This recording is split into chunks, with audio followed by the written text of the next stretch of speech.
తప్పుడు ప్రచారానికి తగిన బుద్ధి అవే కాంగ్రెస్ ను గెలిపించాయి మంత్రి సీతక్క. ఏం చెప్తున్నారు సీతక్క గారు? జూబ్లీహిల్స్ కాంగ్రెస్ గెలుపు దాదాపు ఖాయం అవ్వడంతో ఆ పార్టీ నేతలు సంబరాలు చేసుకుంటున్నారు. ఇక జూబ్లీహిల్స్ ఫలితం మంత్రి సీతక్క మాట్లాడుతూ ఎవరేమి చేశారో జూబ్లీహిల్స్ ప్రజలకు తెలుసన్నారు. 10 ఏళ్లలో ఏమీ చేయలేదని బీఆర్ఎస్ తప్పుడు ప్రచారం చేసినా కూడా ప్రజలు విశ్వసించలేదని అన్నారు. మంత్రివర్గం కార్యకర్తలు ప్రజలతో ఉన్నారని చెప్పుకొచ్చారు. కాంగ్రెస్ పార్టీ అభ్యర్థి ఎవరైతే ఉన్నారో పక్కా లోకల్ బీసీ బిడ్డ అని అందరికీ అందుబాటులో ఉండే వ్యక్తి అని పేర్కొన్నారు.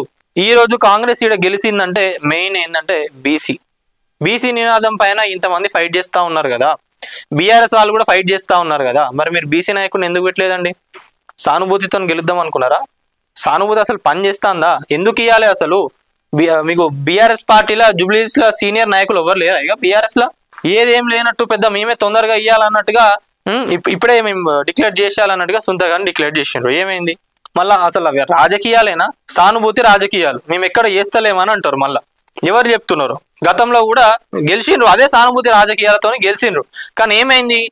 వాళ్ళు ఇప్పుడు ఎంజాయ్ చేసే లైఫ్ స్టైల్ ఏదైతే ఉందో దాన్ని ప్రజలందరూ కూడా తిప్పి కొడతా ఉన్నారు. అది బాగా నెగిటివ్ అయింది. మరి అది ఆలోచించకుండా మళ్ళా అట్లాంటిది ఒకటి వీడియో క్రియేట్ చేసి పెట్టిండ్రు.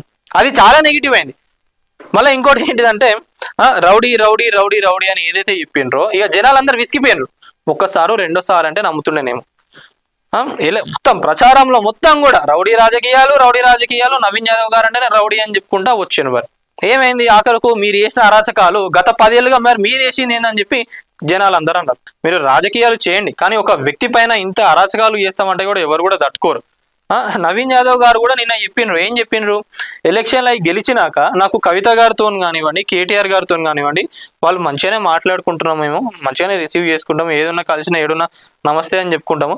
కానీ ఎలక్షన్లో గెలవాలని చెప్పి కూడా ఇన్ని అరాచకాలు చేస్తారని అనుకోలేదు. ఇక కేటీఆర్ గారికే వదిలేస్తున్నాను అని చెప్పి నిన్న నవీన్ యాదవ్ గారు చెప్పడం జరిగింది.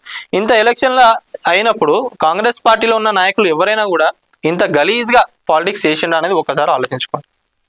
మరి ఇంత అహంకారం ఎందుకు అని చెప్పి కూడా ప్రజలందరూ అంటా ఉన్నారు. అవన్నీ మారాలి. ఫస్ట్ పబ్లిక్ టాక్ ఏముంది అనేది తెలుసుకోండి. బీఆర్ఎస్ పార్టీకి అదే చెప్తున్నా. పబ్లిక్ ఏమనుకుంటున్నారు, వాళ్ళు ఏమనుకుంటే మాకేంది లేండి, మేము పోస్టర్ పెట్టుకుంటే మేము గెలిచేస్తాం అనుకుంటే కనుక తప్పది.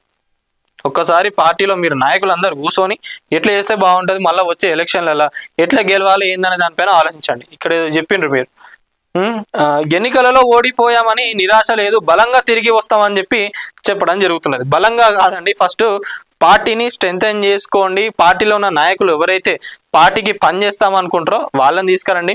60 లక్షల మంది కార్యకర్తలు ఉన్నారని చెప్పి అంటారు కదా, మరి ఏమైంది?